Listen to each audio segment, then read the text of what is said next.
Manipulation. Master highly effective persuasion, mind control, and emotional influence techniques.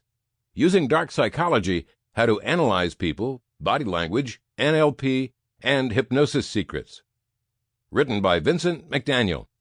Narrated by Vincent Mcdaniel. Introduction. Manipulation. The dreaded M word that strikes a cold shiver in the spines of many today. At best, it's a breach of others' autonomy. At worst, it's downright evil. However, like most things, manipulation as an art form is not inherently bad. You are probably being manipulated by things and people around you all the time. You might have used manipulation tactics yourself without knowing. Maybe they worked, maybe they didn't. The point is that manipulation happens all around us. But before we can get into that, let's first dive deeper into what manipulation means. The word manipulate literally means handful. This alludes to shaping or taking control of something physical with your hands, or close. When we think of manipulation, it's easy to imagine a puppet master behind the curtains, handling every puppet's movements with their very fingers. According to the Cambridge Dictionary, manipulation means controlling someone or something to your own advantage, often unfairly or dishonestly. This means that to manipulate something, it requires three components. 1. Purposeful intent to deceive. 2. A clear advantage to the manipulator. 3. A strategy that takes advantage of another's weakness.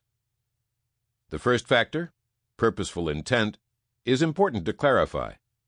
While it's completely possible to unintentionally manipulate someone, true manipulation is by definition deliberate.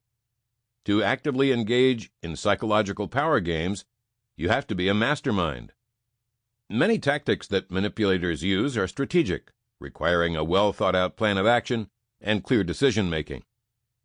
To fully implement these manipulative tactics, many of which tend to include some sort of lie or coercive behavior, you have to be completely aware of what you're doing. The second component is just as critical. You have something to gain from the act of manipulation. Otherwise, why would you bother? Nobody manipulates one another for no reason, maybe for fun, in which case pleasure is what they gain. Most of the time, the person being manipulated does stand to lose something. For instance, if a young woman manipulates her boyfriend into staying home by guilt-tripping him, she's gaining the win of having him to herself for the night, while he is getting up his freedom to go out as he pleases. Sometimes the victim doesn't lose anything, but usually it's that the manipulator has convinced them they aren't at a disadvantage. The final ingredient is not only a strategy that relies on detailed observations and experience, but also remains hidden from all.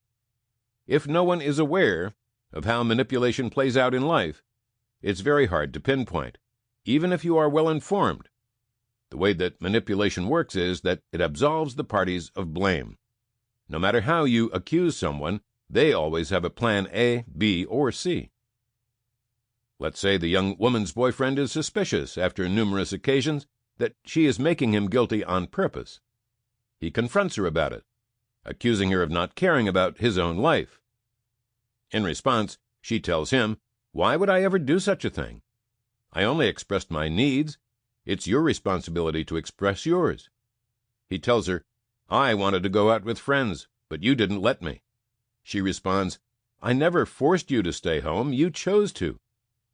No matter how he tries, she can deny or reason out of his every line of defense. He has no way of proving that she guilt-tripped him. So, why would you want to learn about manipulation?